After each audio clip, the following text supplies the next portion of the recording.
I've been, dude, I don't know if I'm like sick of there's something wrong with me, if I'm on the cusp of Hey, dying, I if know I'm this fi- is late, but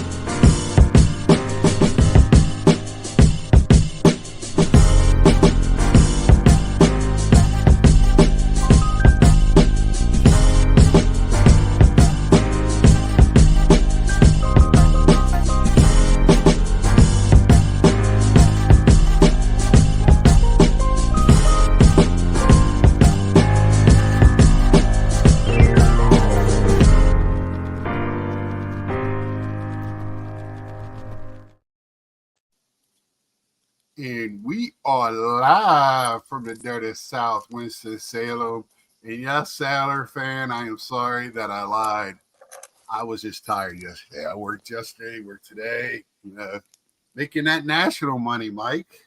Gotta make first it. Top slide, then Big Scott lied. What did Top lie about? I don't know. I just heard Top slide. That was just Yeah, saying it for a well, while. yesterday was supposed to be the release of the duel. I think I saw Monday in the one email. Now it's Monday. They might have changed it. I don't know. That's a product that's like weird and it's not like crazy collectible, but I've always done okay with it. I've usually opened it, kept a few, been able to sell off some. It used to Yeah, always be very easy to buy, and I feel like it's gotten more and more expensive, like most things over the years, and probably yeah. tougher to pick up. I've gotten it. I did purchase a Palmer Brooks Robinson dual auto from you last year before. I don't know. Sit right back here somewhere. Couple pretty good Orioles. Yeah. So, and I just want to say, my Wahoos UVA on the way to Omaha to play For in the stakes? World Series. Uh, and I think there's 6 ACC teams out of 8 teams in the tournament, if I counted correctly. So it's going to be like the ACC tournament. No, not they could get some Omaha Steaks if they're there, but I don't think they're going to win it. But at least we're there. So Can't win it if you don't get there. So, that's I mean, that's that's exactly right. And also my Mets splitting with your Phillies over the yeah, weekend. what a shame. Well, I didn't see the home run or the celebration, but I think that was pretty cool of Harper in the first game to do that. I thought that was pretty cool. Just It was a strong win for your Mets today. I mean, I only got to see bits and pieces. This was a very busy weekend for me, like yourself. But I know the Phils were up 3-0 today. Gregory Soto, who's kind of hit or miss, he can be electric. He gave up 3 runs, game got tied. Phils took the lead, and then Jose Alvarado, who's been really good this year, Mets tagged him up pretty good, took a lead, and then Phils actually had the winning run at second base with 1 out, but then Nick Castellanos with the dribbler in the perfect spot I for don't think this one's got the distance. yeah, the catcher. But like if he hit it a little further, either the run scores or he's safe and the game's still alive. But he hit it just close enough that the catcher was able to step on the plate and get that throw to first. So Yeah, the we got road flagged and team caught his the leg. road team won both of those games overseas, where they're both kind of road teams. Yeah, but I know what you're trying to say. But yeah, I'm just glad it was a good outing. I'm not pumped about the mid-season flying across the ocean to play it's that. definitely cool to see the sport exposed to a different crowd, and it's something unique. But at the same time, people were asking me like, "You jazz?" I'm like, I'm not jazzed, but like, I don't. Obviously, I'm interested because I'm going to watch the Phillies and follow the Phillies regardless. But it's like, it's not really the best team for your team to be involved in that. You got the extra days off before and after, like you said, all the travel. Like, it's not really the best thing for your rotation and kind of to keep also, the team in form. A lot of distractions. And your team is they're on a good road to make some history this year. They're playing that well, and I don't want that to be taken away. If they went there and the Mets beat them twice and it snowballs because of this travel, I don't think that's right. I mean, it was a split. It was well played games, so that was good. I I didn't see much jet lag or anything, but it would have been better if they would have done it like a couple of games before the All-Star break or something. Would have been better off. I know they got to figure out logistics and all that, but I just playing like the North Americas or is okay. You're at least you're staying in the close time zones. I just don't think that's fair to anyone. I know this is second year doing it, but if you're trying to promote the league, make an all-star team and do a barnstorming tour. They used to do that back in the day in Asia a lot, but they just don't do that. Yeah, Battery, NC State Dogs, that's going to be good. It's tough on those guys to adjust from 12-ounce cans to pints of beer after. Yeah, from cold to warm beers too, Battery on top of it, at least room temperature. I just feel like, it's tough on them. I just don't want, especially with the Phillies playing the way they are. The Mets suck, so it don't matter. But the Phillies got something going on, something for real. And that's hard for me to say. And then when I do turn it on, who are they interviewing in the press box? I give you one guess, Mike. Your boy Chase? Guess. Yeah. I'm like, you got to be kidding me. So I know he's like the ambassador or whatever over there, but come on. I was like, well, how did I time this out? So, I just think it's a better way to push the game. But, and also, like, after day one, the Mets didn't have a card in the Tops Now. It was two. Yeah, I was kind of, first of all, I was surprised that they didn't in last year or the year before, whenever they did it. They definitely did like a generic London series, like a shot of like the stadium or the two teams. So I was kind of surprised they didn't do that along with, something. I actually thought they might do a few more cards. I thought to myself, maybe they would make like a Merrifield at a big 3-run homer. I mean, I know if it was a typical game, on a Wednesday night, it wouldn't be something you would do, but I thought maybe because it was there, they would do. I thought there might be like 3-4 cards from the game.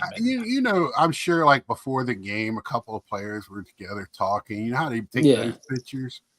And I was surprised it wasn't I was hoping it was a Pete Alonso in there somewhere. Yeah, I expected more cards. Like I knew they were going to do a Harper. I thought they were going to do Harper hitting the home run. So do one of their variations of him doing his little soccer slide. I didn't even see the soccer slide. No, they did.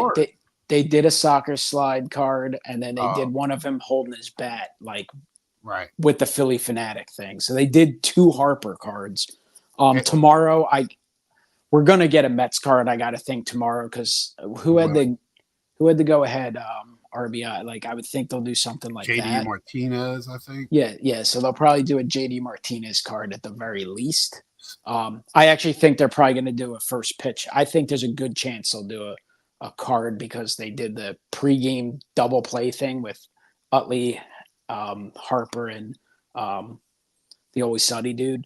I think because they love doing those celebrity cards when they can because they know they'll sell. So I could see a couple tomorrow, but we'll see. Did you happen to purchase the memorabilia card of Harper?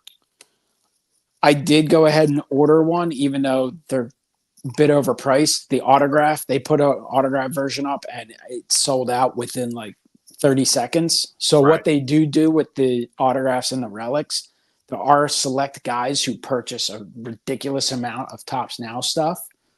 I'm not privy to this because I don't purchase nearly enough, but there are people who have been doing it for years that have the opportunity to pre-order this stuff. And the Harper autograph I know is limited to 25. So I suspect that the majority of them were bought out by those guys because it honestly was up for less than a minute. Like I was able to click on it, add it to the cart, and it was sold out before you could check out. Jeez. The memorabilia I did buy because it's so limited. To me, it was one of those things that it's a little higher price than I would like for the collection, but it's one of those cards that I could buy and worst case scenario, I could get my money back if I change my mind or if I don't feel like I need it or something. Well, so I did make the purchase. Well, you purchased it and it's numbered 99 or less. Yeah. So you could get variants of that number. No, It yeah. came in a pack, right? In a Yeah. package. Yeah. You could get one numbered to like 25 or 10 or Right. technically 101. Right. So that was interesting. I saw that and I was like, I asked Mike if he got into that because I was a little disappointed it didn't have any Met being on the first game. I mean, that would be like, them doing the game out in, Iowa at the cornfield and only having one team on the card. I kind Well, of felt they've been very I don't know. I haven't personally been that happy with Tops Now this year. I just feel like I yeah. get it. They went through a phase where they probably overdid it and made too many cards. Mhm. But the reality is, if people don't want the cards, they're not going to order them, and your print runs are only like 200. And when that happens, I get it. You're only so profitable, but those cards in the future do have at least some escalated price and value, which doesn't necessarily help Topps bottom line with that specific card, but it is valuable for them to have some cards that have some level of value because it draws interest and then people are more likely to order more cards in the future. That's just kind of the way I feel about it. And there have been a number of times where I thought the Phillies would have a card and they didn't. Obviously, Right. I can't speak for other teams, but I'm sure it's that way and maybe even more so for other teams because the Phillies stuff I know sells pretty well. They've had a good year, but like this year they've had walk-off wins and they haven't had cards. And in the past, if there was any type of walk-off win, they would absolutely have a Tops Now card. Right, because I know I have some of the I love the Throwback Thursday stuff. That to me is really nice stuff, and I got several cards this year. Their print run is under 800 cards. Yeah, And I was kind of shocked by that. So I don't know how much longer they're gonna, because they've already stopped doing the Tops Living for Star Wars. I almost thought they stopped for the baseball finally, but their selection's been kind of not great for baseball lately. I feel like they go too hardcore on getting rookie cards in, and some of these rookies, like nobody buys their regular rookie cards, so I can't imagine that many people are buying their living set cards. Right. Like I would like to see them mix in a few more stars, Right. Unless it's a rookie that is excel. You make a Paul Skeens, I get it, but you keep making like the Angels guy Nolan. And, I'm sure if they ever make the Paul Skeens one, whenever that is, that's going to be a high print run. Oh, I would think so. So, they had the dual card of him Otani you were showing this week. Yeah, that's a cool looking card. Yeah, I got a couple of Skeens, I'm happy with, that you've gotten for me. So, I'm happy with that right now. That's probably where I'm at till is actually, I guess his rookie will be out in the extended or update or whatever they're calling it. Might as well be Series 3. Yeah, I would expect him to be in that, and then Jackson Holiday will be in that, and then Churio, Jackson Merrill, and Wyatt Langford will most likely have base cards in Topps Update. Those three have super short prints in Series 2, but not a base card. So they pulled that stunt again, which I get to a degree because it was a little later when they got called up, but at the same time, it's kind of like... Well, I have also noticed 2 weeks ago, it was their cutoff line. The cards now are call-ups. Did you notice that? Yeah. So that's where we're at with them now. So what that means is next year they'll be in the product next year, not this year. Won't be in any Topps product outside of Topps Now for this year. If anybody knows, understand. And what we're talking about is on the Topps.com on their website, they put out cards every day highlighting what happened the day before in baseball. And it'll be like 2 to 6 cards, 1 to 6 cards. Sometimes they have none. But if a rookie gets called up and makes his debut, they make a card pretty much automatically for that. So it's a pretty cool way to get like a player you're watching for, or a team collector, to get those cards. and they'll have the RC logo if they're going to make the card this year in a Topps product. But if it's going to be in next year's product, it's a call up. They'll have call up on the corner instead of RC. Just something to look at. It's always interesting. It seems like it's really early in the year because these guys, they're called up now and play the rest of the year. They're not going to be rookies next year. That's the thing. So I've been saying it all along. The Mets have a rookie guy, and he's not playing at all this year. So I don't know how we go about that as collectors. So You have a guy who has rookie cards that could be theoretically rookie of the year next year, even though he played some games last year. yeah, what Ronnie? Yeah, Yeah. Ronnie Mauricio played Yeah. in 2023. He A has handful of cards in games. 2024, and he could be rookie of the year in 2025. So Well, there you go. I think that's So the he way could be a rookie cup in 2026 because if he Well, what they'll qualifies as a do- rookie next year and he gets voted onto the all Topps rookie team, he could have a rookie cup that year. Yeah, instead of having the rookie cup and or RC logo at the same time, like some of these guys might have, they get called up now for this year. Next year they could have both on the card next year if one of these guys gets, on the rookie team, on the all Topps rookie team. It's kind of crazy how they do it. But yeah, that's how it works at Topps. It makes it fun trying to keep it all together. Matt, how you doing, Matt? I think MLB Players Association is involved with the call up on cards and not RC until next year.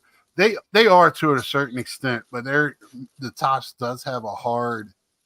So Topps and MLB players, supposedly Topps gets a list of projected rookies for the year, right? Early on. And then they'll that's the rookies. And if they don't get called up to a certain time, then they become rookies in next year's product because it's too late to put them in update from what they're saying, from what I understand. And I know the Players Association is involved because they make a list of projected players that could come up this year, so Topps could be ready for it. Yeah, Patrick Wisdom I got Patrick Wisdom. I think his rookies with the Rangers, and he was actually a rookie 2 years ago with the Cubs. Yeah, June 1 cutoff. Okay, that fits in line. That's usually June 7th to 8th. Okay, yeah, because they got to have time to actually create the cards.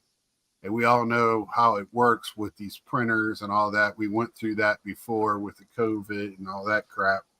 And they'll make them not just, they'll want to put them in more product, in all their product at a certain point that they can. They don't want to just put them in just flagship.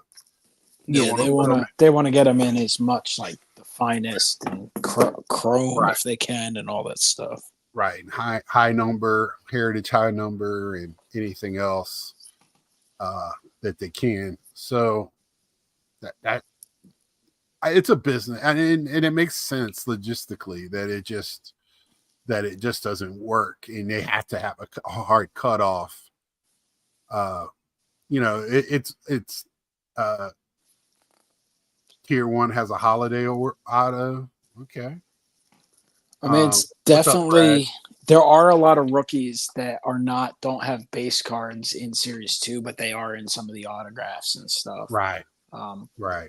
No, but I would prefer the cutoff to be a little later. Of course, you want to see as many guys in the products. Yeah. And in stuff like update, but at the same time, you do as a collector kind of want the rookies.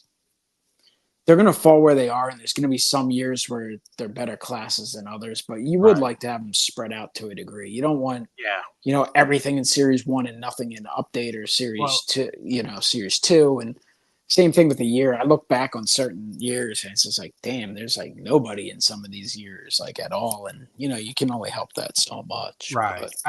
Well, I sit there every day to see what the game of the day is for the minor leaguers on the MLB. I don't. You get it too.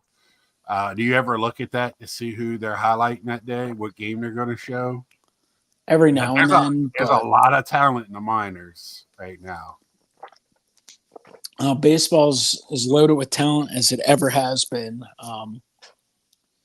Not everyone's going to pan out. Some guys go into hard luck, and some guys just don't put it all together. But there's no shortage of talent. And of course, I've said it before, Mari. Yep. and I do believe it. Obviously, there's been great generations and great ball players, but by far the most talent in baseball, in Major League Baseball, is now, and it's kind of been like that year by year because we have all this talent coming in from all across the world, and how inclusive it is, and the scouting's gotten even better. And obviously there's still guys who disappoint, and there's going to be misses in the first round and stuff. Yep.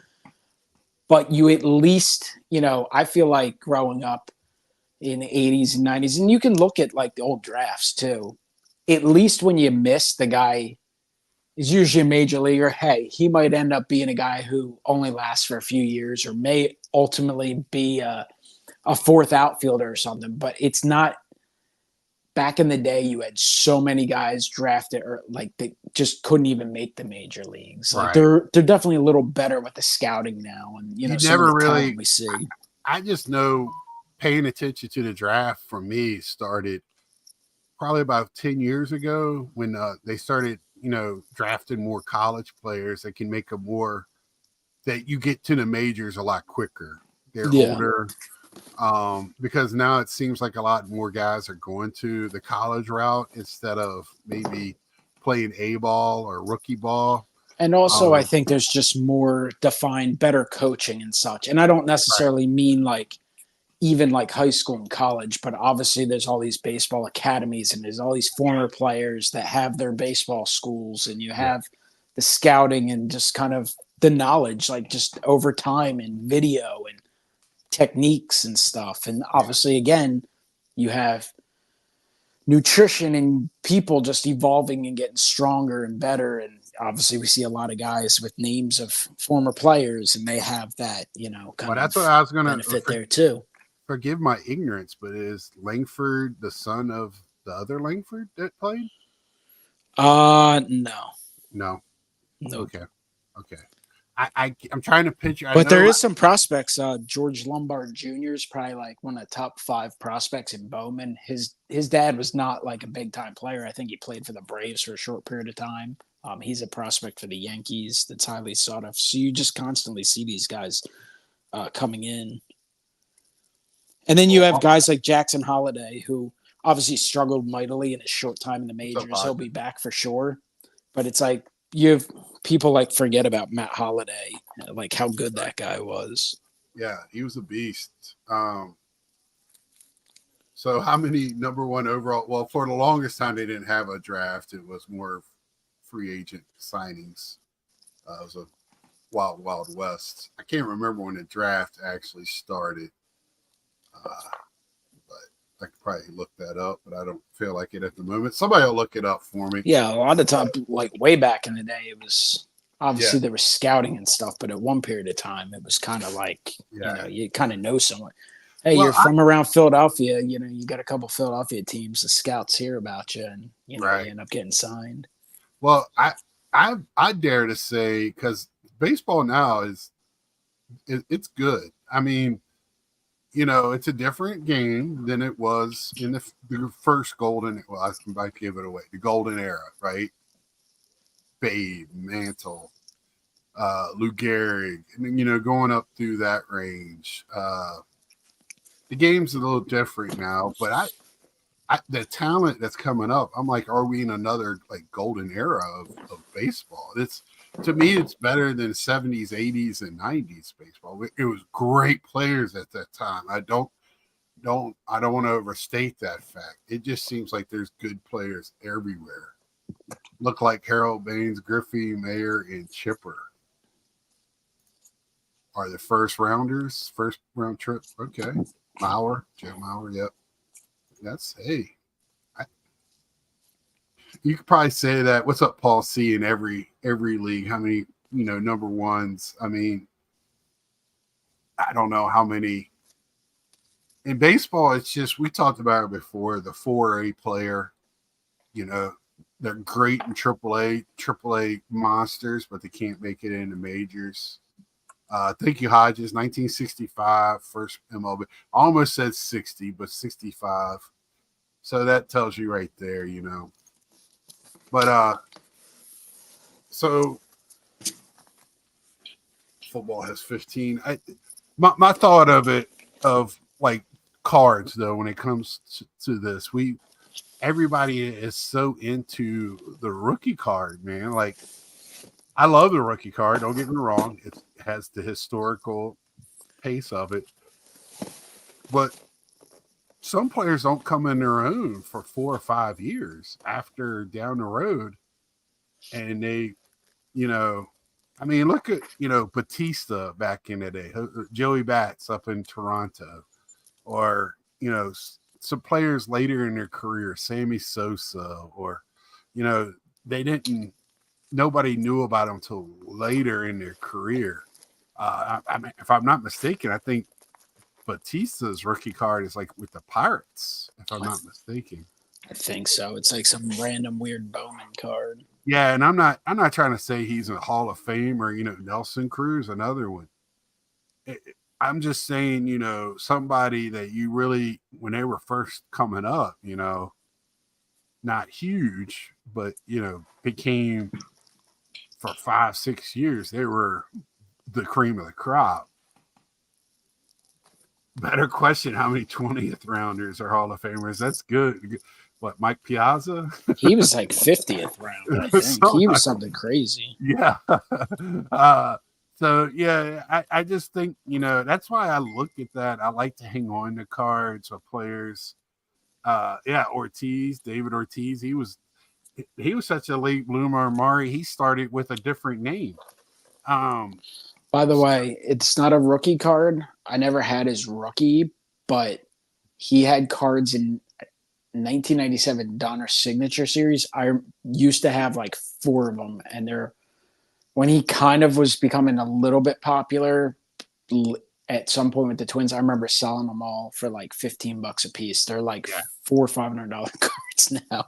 Well, that's so. Here's the thing. So with that, I bought what was his rookie 92 Fleer. Who's that? Fleer? David Ortiz. I want to say he's right. He might be 96. 96. Yeah. I just remember buying 2 boxes for like $10 each and pulling some of his rookies out of there. And I gave one away, and I still have one, 2 10s. So I was happy with that. So I gave it to a big Ortiz collector. So, we just have to keep open-minded. Since even before COVID, the speculation, baseball's a unique monster when it comes to this because of the minor league system that they have. We put too much emphasis on this, and I think you have sometimes it's a wait and see.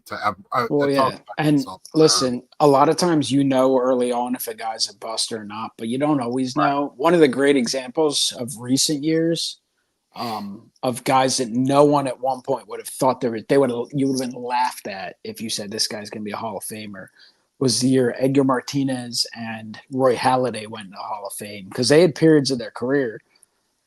I mean, they weren't guys who came up at age 20 and dominated. I mean, Roy Halladay was like 26 really before at that point, he would have been like a quarter card. Like people are giving up on guys who were 23 at this point. And Edgar Martinez wasn't a starting player. And granted, he had the advantage of being a DH.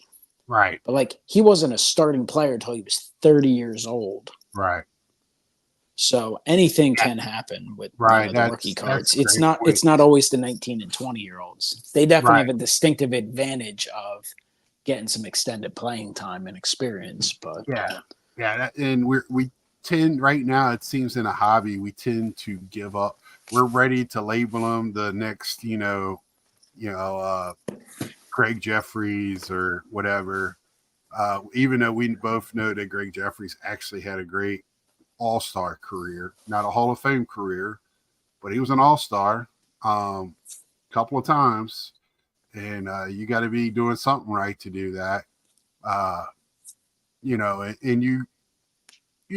It's just that's the way I am right now, kind of feeling about it. But so you're saying Luis Roberts still has a chance? I do. Amari, he's got the talent.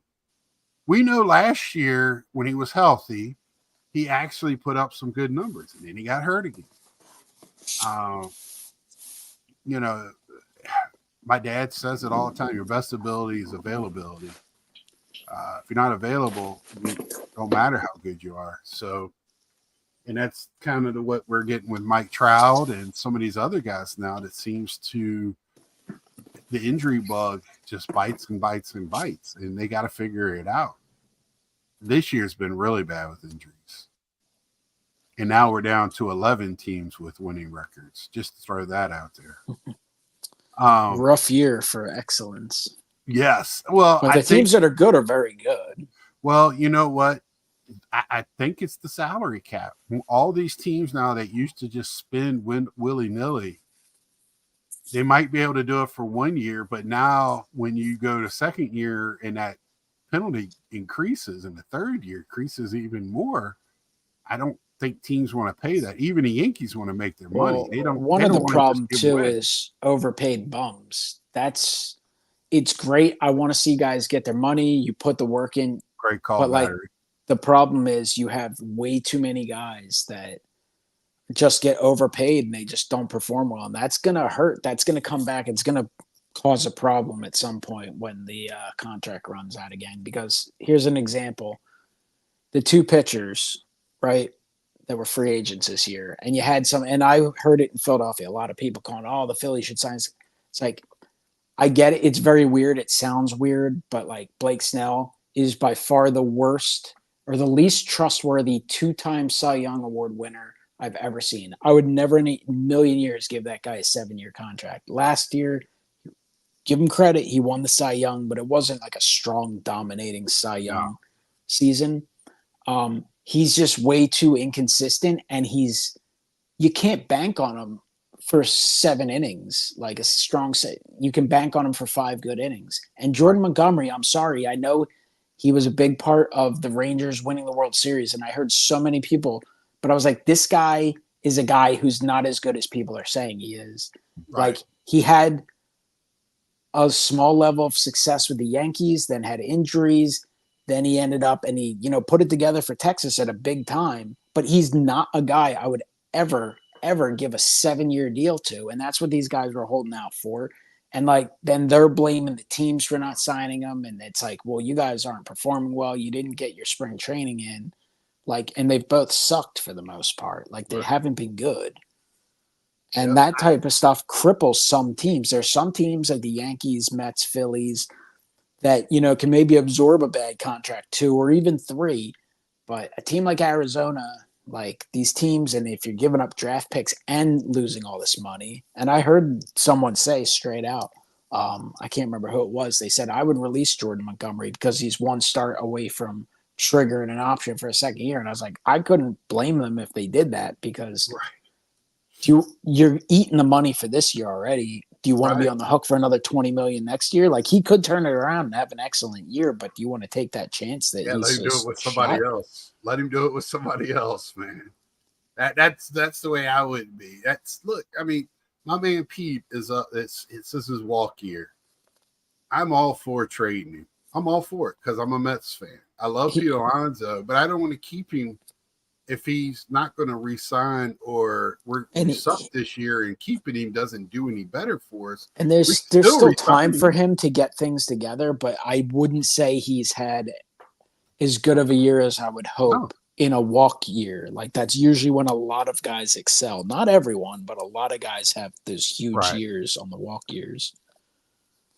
I just think, because it's been said the Mets are not going to get much for him, but I'll take anything over nothing. Because you trade him, you're most likely going to get two players. You're going to get an MLB ready player, and then you're going to get some type of prospect. And you're not going to get a top prospect. You try to get a team's like top, close to top 5, but you'll probably get a 7 or an 8 out of a team. And you try can to always get some of those really young guys that teams aren't as worried about dealing. And like, listen, the guy could never make it past AA, but every now and then you hit something big. I think back to like the Jimmy Rollins trade. At the time, the Phillies, it was late in his career and such, so you weren't going to get a ton back. Phillies traded to the Dodgers and got back. Ended up being part of a 3-way deal. They got Zach Eflin, and it took him a few years to get together, but he ultimately became a really strong pitcher for them. He helped them immensely in 2022. Obviously got a contract. He's in Tampa Bay, had an excellent year last year. This year he's been a little banged up, but like, you never know. You get that project guy, and if it works out, he's in your system for a number of years, and he can help you at the big league level. How many sleeps till the National? We're a little over 44 days away, if that's what you're asking. 44 days. I was just looking. They actually have a countdown. Their webpage this year is so much better. Thank you, Doc, for leading me into tonight's subject. Kind of preparing. We talked about with Brad last week, what you're doing when you get there. How do you walk around? He had great information. But this year, I've talked about budget, making sure you got your money straight. And this is for any big show. You don't have to we're just using the National because that's what we're looking at right now.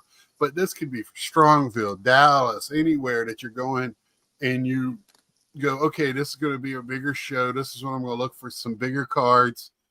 This is where I'm going to maybe spend a little bit more money and spend more than one day, and I'm actually going somewhere, not just going to one across town. Yeah, it's a trip to the National. It's a trip to a card show. It's a chance to see cards. It's a chance to potentially purchase cards, but it's also a destination, a vacation, a family reunion, a hangout, some dinners. It's a whole lot going on. Okay, let's cover this real quick, and I'll cover it on every show since Mr. Moynihan has asked all of us on the YouTubes to say it. We will be doing a get-together at this year. It's at American Legion Hall. I will be sending some money next week to help for that. And anybody is willing. You don't have to be a creator or a content maker, or you just got to be somebody that wants, hey, what's up, Orlando? That wants to be there and hang out and chit chat about. You don't have to even talk about cards. It's a great time to catch up with people and get to know somebody that we just only know from on here. So I will put more information closer we get to that. Also, Mike, tell us about next week before we jump into the National talk. Or not next week, 2 weeks. 2 weeks. Well, I guess we're 2 weeks away from Hobby Palooza. Yeah, Hobby Palooza back again. So this time, in the past, it's taken place. Actually, it's bounced around from channel to channel, given the chance for people to actually physically go to different channels. Then a few years it was on Bench Clear Media. This year it'll be taking place on 4 Collectors channel. If you guys haven't seen their channel, I know they're coming up. They've been growing a lot, but they're still on their way to 1,000 subscribers. I'm sure this event will help push them well past that threshold. I think there's like 25 different shows over the course of 2 days. Ton of people. Some people I'm not super familiar with.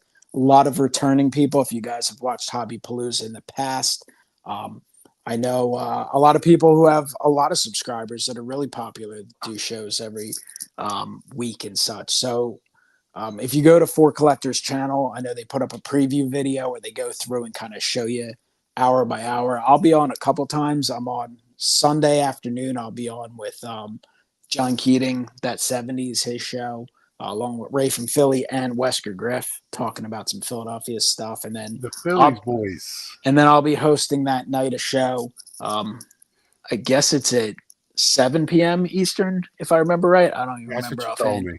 Yeah, so I'll be on there. I'll be joined by Big Scott 35. We'll be doing a hobby talk, first one in a couple years, and then I'll hopefully have a few other guys on too. Just no commitments, and we'll see what the topic of the day. There'll be so many things to talk about, but if you watch this preview video, like there's a little bit of everything. There's pre-war, there's vintage, there's the modern stuff. There's definitely a lot of national talk. So I'll try and do something semi-unique. Come up with something. We'll have a good time hanging out, and hopefully have some guests on. So that'll be a good event. Do you know if they're doing the collection for autos for Warriors or whatever? I believe there is going to be there is definitely some sort of charity thing going on, okay. Along with autographs for I forget, signatures for soldiers. Hey, Brad, you might see that at 7:00 on Sunday night.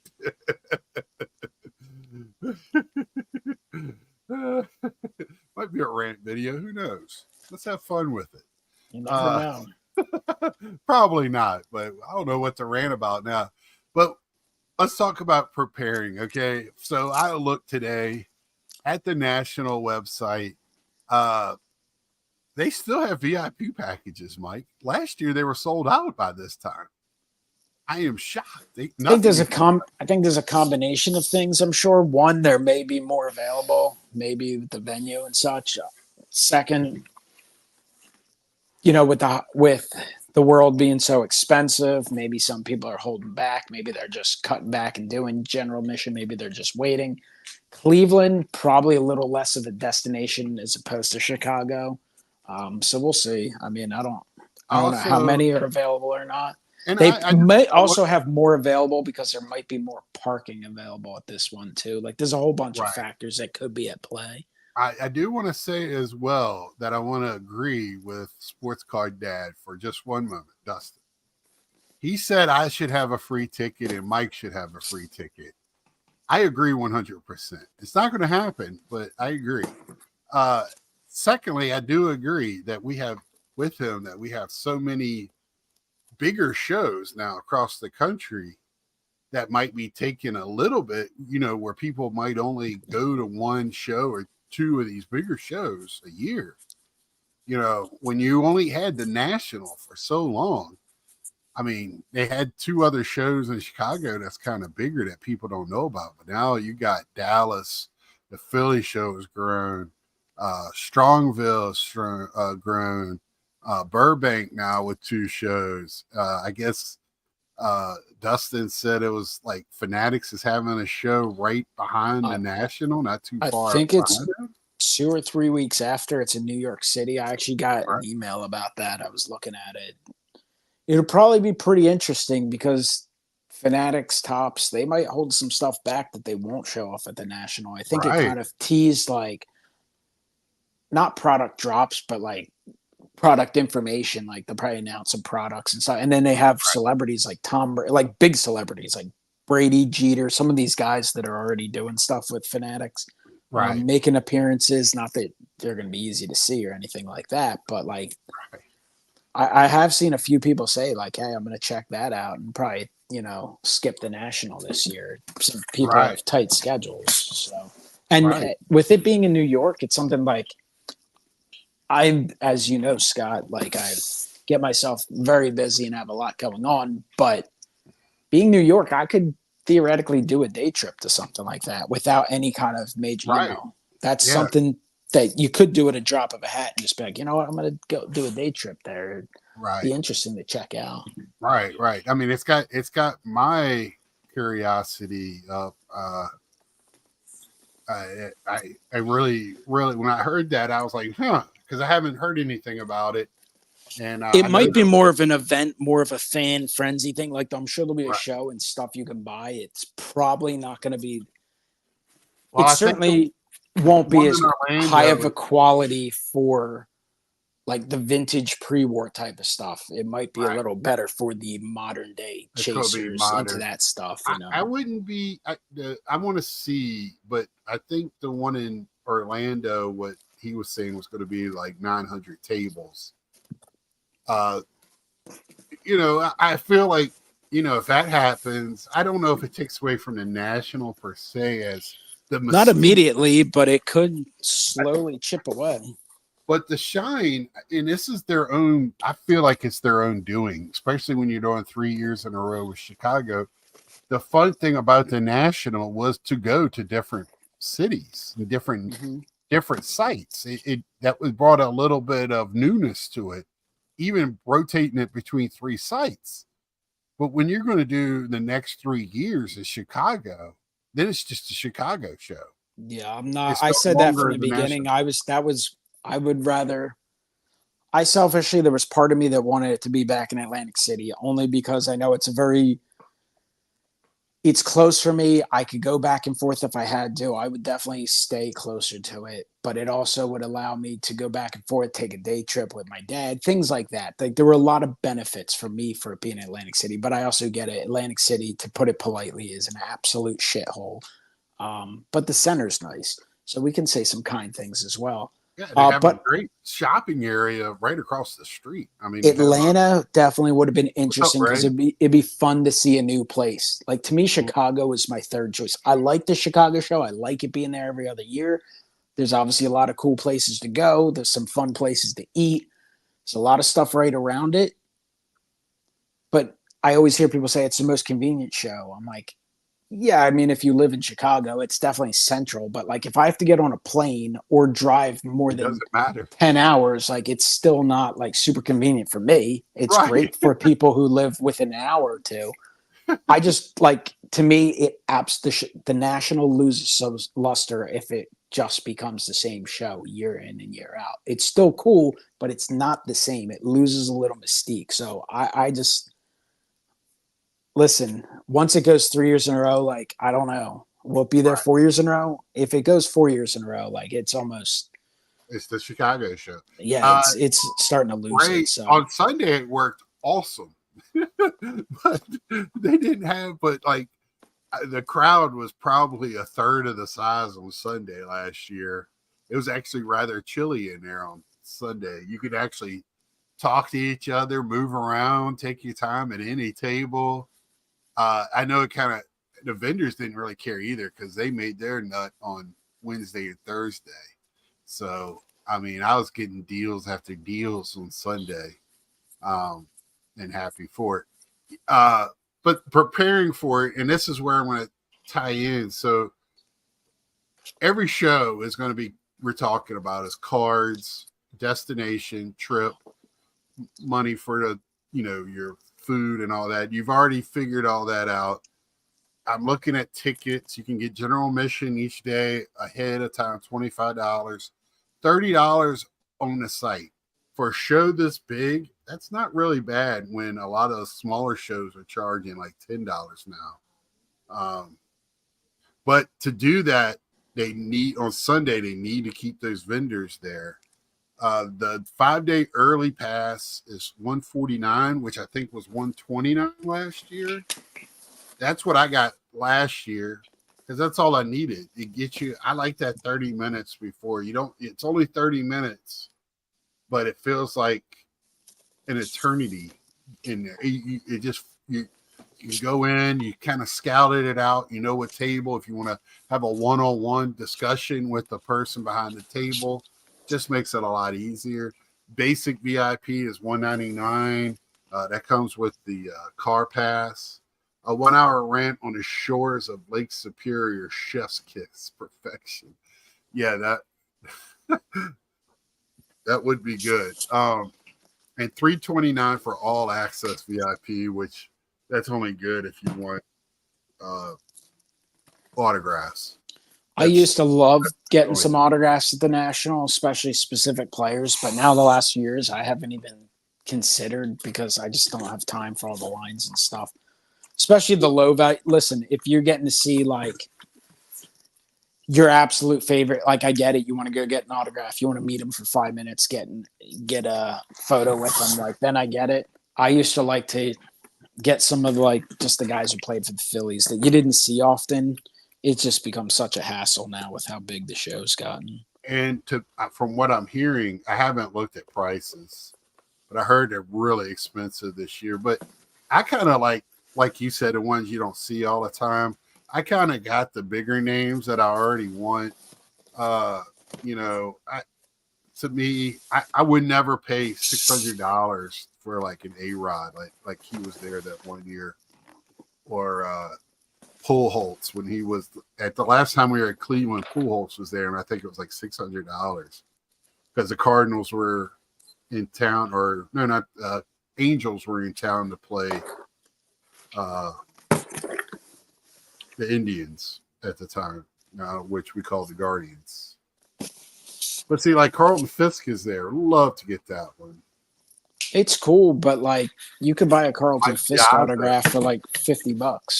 Probably Yeah, even but cheaper. I've said it before. If it's like somebody you want to meet, and I know you No, and if you know, definitely want a unique item and stuff, I get it. Right. But I'm just saying, if it's $300, he's I'm- got to be really special for it to make Right. sense. yeah, I don't see the.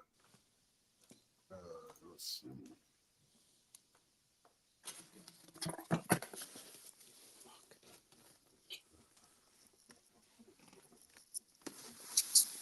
Let me see if I see Cal Ripken. He's going to be there. See, I have an 8x10 of me and him taking a picture together. Come to Philly. I am coming to Philly eventually. Hopefully this winter. I could see Carlton going suit Nazi on me. No autograph for you. If it were Mike Schmidt, I'd pay. I loathe cards. It means I'd have to go to National. Yeah, so like Cal Ripken, he's usually been one of the cheaper ones in the years past. He, for just a regular item, is $203 this year. Couldn't cap it at 200. $234 for a premium, $260 full size. Bat or jersey is $307, and then you get an inscription for $83. So that kind of tells you. I got Cal Ripken a few years back, and I think it was like $125, I think is what I paid. And I was happy because it's tough to find actually Cal Ripken stuff for less than like 400 items, if it's like a bat or something like that. So I was happy with that. And you get what you want signed. Let's see here. Let's see. Let me try to find. Mike Schmidt is going to be there. I'm looking at his numbers, Ray. 207 for regular autograph and a premium for 311. Rookie card. This has been new. This is something I noticed last year. They've started with that nonsense. $468 for him to sign a rookie card. What the hell is that? I'd rather get the second year card signed. It looks better anyway. Right. His rookie card is he a dual, right? With Ron Say, right? No. Yeah. Yep. Inscription, $103. I'm like, if the Blazers didn't suck, we might have more shows than the one in Portland. Wow, for Schmidt. Yeah, Ray. I have a Schmidt and Captain America up here, David Wright, dual autos, and I didn't pay that much for the dual auto. And I'm like, holy shit. Yeah, oh man, the rookie card explosion is right. That to me is just nonsense.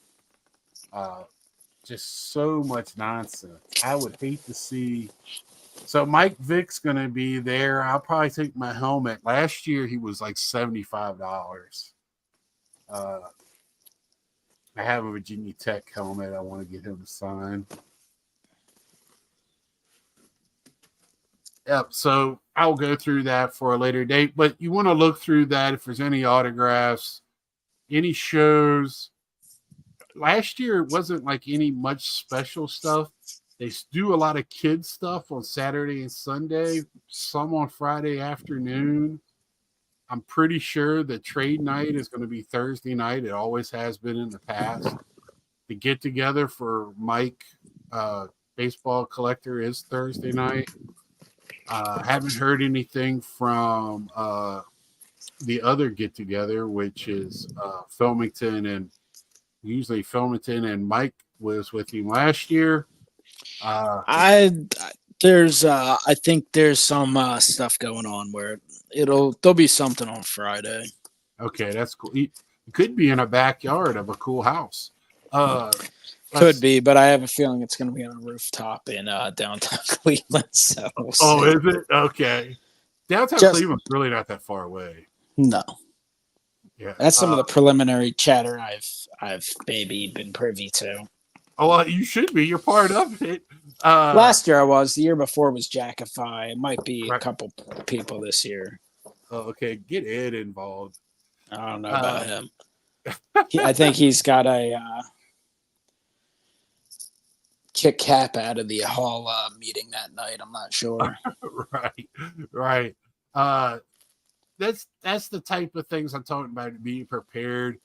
I usually print a copy of the layout of the floor with the name, with the numbers and stuff, and I'll carry a little notebook with a pen. I do have my camera too if I want to take a picture. But I'm hoping to record some stuff. I got a better stick this year to do that with. I'm hoping to actually be a little bit better. It is too busy concerting. My the good old pen and paper that you mentioned is definitely an option for people to consider. Listen, like I've used the notepad in my phone. I'll have the note app up and I'll take notes because I'll literally write like booth numbers and cards that I might want to check out again if they last. And I also have a running tally of stuff I've purchased, and both for personal collection and like potential business type of stuff. But you got to remember, you're at the show. It's a lengthy day. You're on the phone a lot. Sometimes your phone's spinning trying to get that signal. Battery will run a lot quicker. I get it. The phones are better now. The batteries last a little longer, but you always want to be prepared.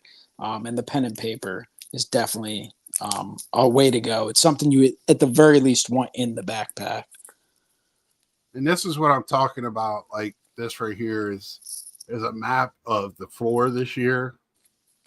If you've been to Cleveland before, you usually have a place to come in on either side of the building.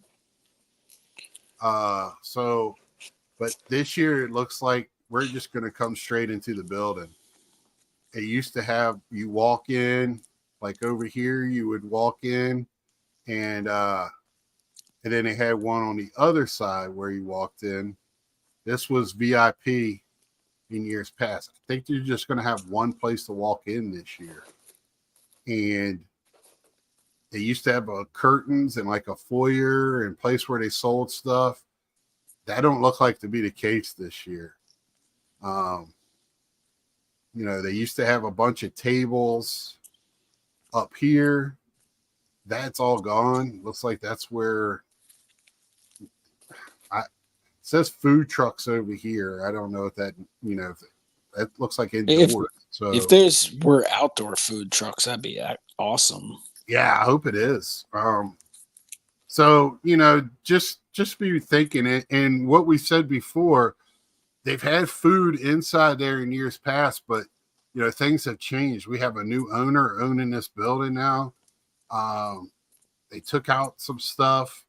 The Ferris wheel is gone. It does look like they got tables maybe running down the middle where you can sit down. It's just a lot of wow, there's the case breakers, which I don't understand why they're there. To me, that's just wasted space. Yeah, it's just they hand out some business cards and do some breaks for people who wish they were at the National, who aren't at the National. Like, it's just not a lot of interaction with the Scott with the undercover agent playing level. You Sadler fan, you have to have some. I'm telling you, you have to have some type of forethought if you want to.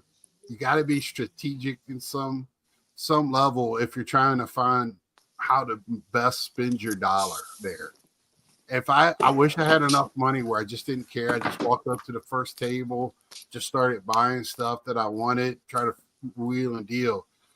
But I have to pretty much hit all these tables, look to see who's got what, and try to go from there. And if it's sold, and by the time I go there, you by the time I get back, and that's why I'm using Wednesday to do like any like promotional deals. Like if CGC has a thing where you can hand in cards and get them back on the weekend, that's what I'm going to do. Or SGC, any where they got a show deal for putting in cards. That's what I do on Wednesday and get kind of the lay of the land and try to see some stuff, see where people are at, talk to our friends, because you'll run into a lot of people Wednesday night, and just try to get the lay of the land for Thursday. So when you go in on Thursday, you kind of know where everything is and the best routes to take. Give a plug again to Scott's Cleveland Convention Center downstairs. Always, yeah. And I was, if you saw me staring, so the best place to use your bathroom, I don't see like the stairs going downstairs. Maybe they demolished it. Maybe because the Ferris wheel was here. And I want to say it was in this area, like right here. Like the first time, I think this is it right here. Because the first time I walked around it, I was like, what's this brick thing? And I went down the steps. I was like, ooh, it's a bathroom. So I was like, okay. And it had cool pictures in there and stuff like that. Not in the bathroom, but in the hallway, kind of showing you like when they built tanks and when it was a hangar and all that stuff. So cool history of the building. I like that type of stuff. I was a history major. So,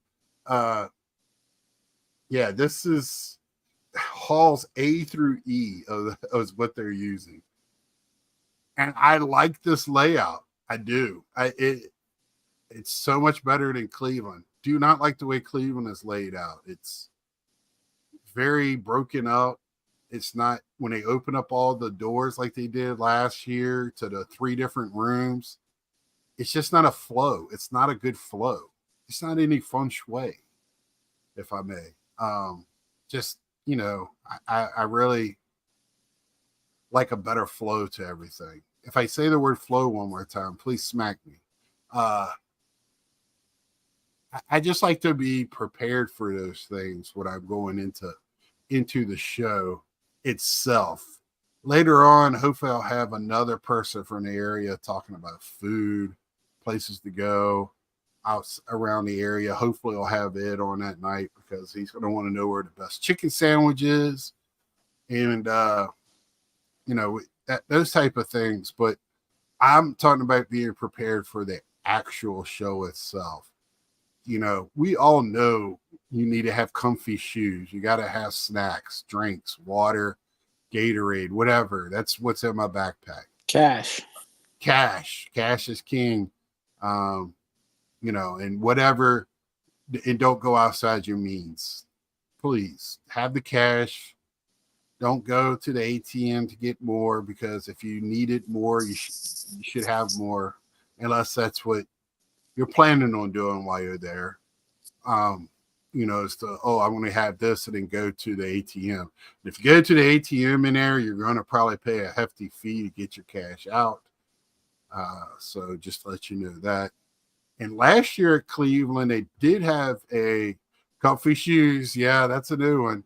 I think we all know that one, Garrett. At Cleveland last time, just to let people know too, they had a UPS mailing center on the floor with boxes and everything to ship stuff. So if you wanted to buy something larger and you were flying, there was a UPS store right there. You didn't have to go somewhere else and to do that. I don't even know in Chicago there was one there at the facility. I don't remember seeing one. at downstairs, and it wasn't very well publicized in New Jersey. On the first floor, there was a UPS store, but it wasn't very well publicized. So I know somebody that used it. And that's the only reason why I knew it was there. But things like that, you kind of want to think about. Hey, what's up, Gary? I'm glad to see what's on for American Legion and all that stuff. So I letting people know just what to look for. Every year, it seems like more and more new people are going. It's just not your regular neighborhood card show. And we like to stress that to people. You're going to be overwhelmed, right, Mike? When you walk in, you're going to. Especially if it's your first time. I mean, even once you're used to it, you still get that sense of, whoa. Especially when it's in a different place and it's so big and there's a lot going on between the people, the friends, just the amount of fellow collectors, the amount of things set up, and the show seemingly gets bigger and bigger every year. The lines get bigger in every year, so you might want to get there early or you might want to go in later, one or the other, but at certain periods you will be waiting in line for sure. Yeah, if you're going to buy boxes to redeem for packs, good luck. Good luck. It's going to be a long line. I just don't know if it's worth it. If you do it, you kind of have to. If you wait too long, you're going to have to wait in line and maybe not get your packs. And if you get there early, you're going to have to wait in line for quite a while, but at least you fly through it pretty quick once it gets going. It's something I did do last year. We'll see what happens this year. I was crippled. I appreciate that. But it's just, I don't know. It's definitely, I get why they do it the way they do. They don't want to open it immediately and have a free for all, but that whole wait. I mean, that's valuable time that you're losing while you're waiting in line. Yeah. And if you're going there for Panini customer service, get there early. If you're going there for PSA stuff, get there early. Even though last year PSA wasn't an issue because it was $150. Yeah, it was so damn expensive. So I don't know what they're going to do. Actually, Mike, I kind of agree with that a little bit because I think that is set up for do they do a fast pass like Disney? No, they do not. But that's a good question. Don't tell them because that'll be in next year's. It'll be the $500 VIP pass. The reason why I don't, yes, it sucks. So not everybody can do it, but they're getting it back to you. Let's think about where PSA is at the time. It's not for us. It doesn't feel like a regular collector anymore. It's for people that sell to collectors. So it's for people that's going to take their $2,000 card, however, that they don't want to put in the mail to the show. And that's what it's kind of there for. So it's almost for the people that's going to spend $150 by mailing it. Now you got the security of giving it to them in person and getting it back. I think they're getting it back same day at the show. If you hand it in the morning, you get it back that afternoon. I think that's what, because I've seen a few people do use it. Yeah, I did. I did SGC last year, which they were pretty affordable, and they were back, I think, next day or same day. I forget. But, yeah, the Wednesday we got back the next day, but if you were there Thursday morning, they got it back to you Thursday night. That was the day I held the Jackie Robinson Bowman card, right? Is that what we held, or which one did we hold that day? That B Roth have. I think it was the Leaf. It was the Leaf. That's right. It wasn't the Bowman. It was the Leaf because I did hold some pretty big cards last year. And that's another thing at the National. You see stuff, and treat it as a trip to the museum sometimes. Right. I'm going to talk about looking for grails and stuff like that at these type of shows on an upcoming episode, but stuff that I know I can't afford. if I won the lottery, I still don't think I'd spend that much money on a card.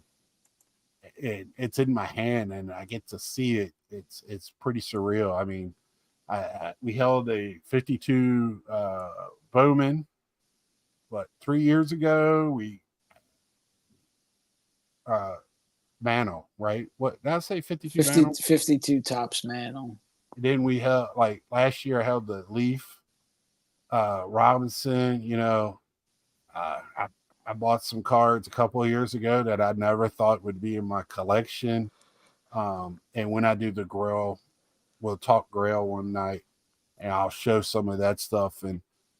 But when I talk Grail, it's going to be a serious where I'd probably will never ever be able to afford these unless we have a collapse, and then I'll be able to afford them.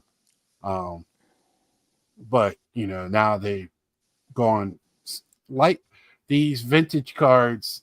It sucked that COVID jack prices up, but some of these vintage cards I think needed to go up a little bit because they were getting kind of disrespectively left behind. I don't know how else to say it. Like, some of those vintage cards, which, as if you're a vintage collector, and I like to pick them up in person, you want them to stay down low. But if something's gonna go, I'd rather see a vintage card go up than a modern day guy that hasn't done anything be $5,000.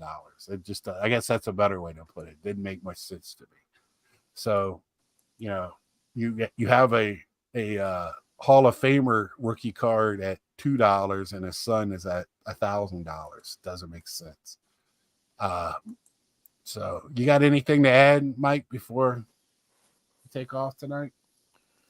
No, I mean, the Nationals obviously a big show, and with any type of trip, you treat it as a vacation. You don't want to overwhelm yourself and give yourself too much work to do, but you do have to prepare for it. You have to prepare for it before it, you know, months or weeks or even days before it. You have to plan your trip. You have to plan where you're going to stay. Obviously, that's all stuff that if you haven't yet, you might want to start seriously looking into it if you plan on going. Yeah, that was gonna. I left that out. Yeah, if you And don't know where you're staying, you better get on that. yeah, you want to. For me, I like staying with a group of people. Obviously, fortunate that we have the community that we've known for years and people we've done it with before. So you feel really comfortable with that. And that helps getting things locked in place and sharing costs with all that. And obviously there are a lot of costs, travel costs, food costs. You've already brought all this up. Costs money to go to the show. You're going to want to buy stuff, eat, all that. But you do want a plan of attack every day too, or plan of attack for the show. You want to have a good time. You don't want to overburden yourself. And that can be a fine line. I'm guilty of sometimes creating more of a work environment for myself than maybe I need to, but I just love the show so much and I have so many things I want to see. I put pressure on myself to see it all. But you do want to have some level of focus. It's definitely time and place to just kind of meander around and just sometimes you just fall ass backwards into a great deal or just run into something that you were looking for that you didn't expect to see at a certain place. But you do want to have that plan each and every day. And sometimes you can adjust to it too, right? Once you get something specific you're looking for, you can adjust those plans and then just take that more leisurely kind of, hey, whatever. That last day, I know you already have the plan in place and you kind of had it last year and it worked out for you where that final day, you're going to look for some wax at good prices. If you get it, you get it. If you don't, you don't. Obviously, that final day, you were able to get some wax.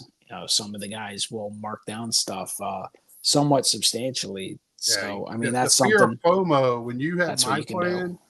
when you have my plan, the FOMO has to be, you got to put that away. Because you're Sunday, I'm looking for deals. Yeah, and it depends what you're looking for, too. Obviously, if Right. you're looking for the biggest new release, you're probably going to end up being disappointed that the deal's going to only be so much. Exactly. But some of the older stuff that's not going to be necessarily the top of the list of most people, that's just probably going to sit. And that's some of the bulk that is more likely to be discounted. Like it's not You know, and you can work out deals too. I'll tell you, I don't know if it's a different world, obviously, but the best Sunday I ever saw in terms of deals was at the Cleveland show. Again, that was like 2018. That's like 100 years ago in hobby history. I mean, that's pre-pandemic, pre-boom, borderline 2019, I got some 2019. nice stuff. Yeah, It's not even pre. It's obviously not pre-social media, but it's pre-social media absolutely exploding right. with sports content, as you would put it, because you didn't really have. There were obviously some people on Twitter. Instagram, I'm sure, was around, but it wasn't as big. YouTube obviously was. There were YouTube get togethers and such, but it was what, like 20 of us, not, Oh, probably borderline 2019, 200. 2019, that's we were up there at the bar because that was the first Yeah, show that we hung out with you. it may have been 30 some people, but Yeah, like the point is, like, it's obviously exploded tenfold, that event specifically, and hmm obviously there's so many different things. So I don't know. We'll see. Obviously, it'll be a little different crop of dealers and such, but I think there'll definitely be some deals to be had on Sunday. So you want to save. You don't want to blow every penny you have in that first day or two either, unless, hey, if you've been saving up money for the last 30 years for a 52 manual and this is the year, by all means, go get it. And I don't expect you to have a whole lot left over, but you do want to kind of spread your funds out a little bit too if you have to. right. I don't know about last year I didn't buy a lot, but I bought what I bought for the last couple of years. What I bought, I'm real happy with. So I bought the one thing that I really want. You probably can't see it because of the glare, but if I'd only bought that, I'd have been happy last year. So, I'm Even not even looking. with a broken back and a sore hip and all that and sweating to death, biggest Yeah, smile I ever saw in my life. I was so I happy was to I get. was like, oh, he got something he wanted. I think he might have gotten it. Yeah, uh, yeah. Well, there is some truth to that, Henry. I've done that too because I saw a Gretzky auto that was too priced too good to be true, and a Stormtrooper 1977 tops graded 10. I couldn't walk away, so I knew it'd be gone if I didn't get them. that's strength right there, Paul. That's strong. That is going hard to the rim right there. So That's like Andy. She yeah, blinded me. yeah. I need to get in touch with him too. See what he's up to. Usually I've seen him like 12 times on different shows by now. So till next time, like, share, tell a friend, and next Sunday will be Father's Day. I'll be coming on just as regular time, but I probably won't have anybody because it is Father's Day. Enjoy your fathers or people that were like fathers. So, but I should have a Wednesday as long as if I can get these tins open that I got from Mike. We'll see. You never know what to believe anymore with this guy. Yeah, it may be Wednesday, it may be Thursday, yeah, whatever day it Be is. whatever day you think Wednesday is too, is a Yeah, possibility. yeah. So until then, see you, and thanks for watching. Peace.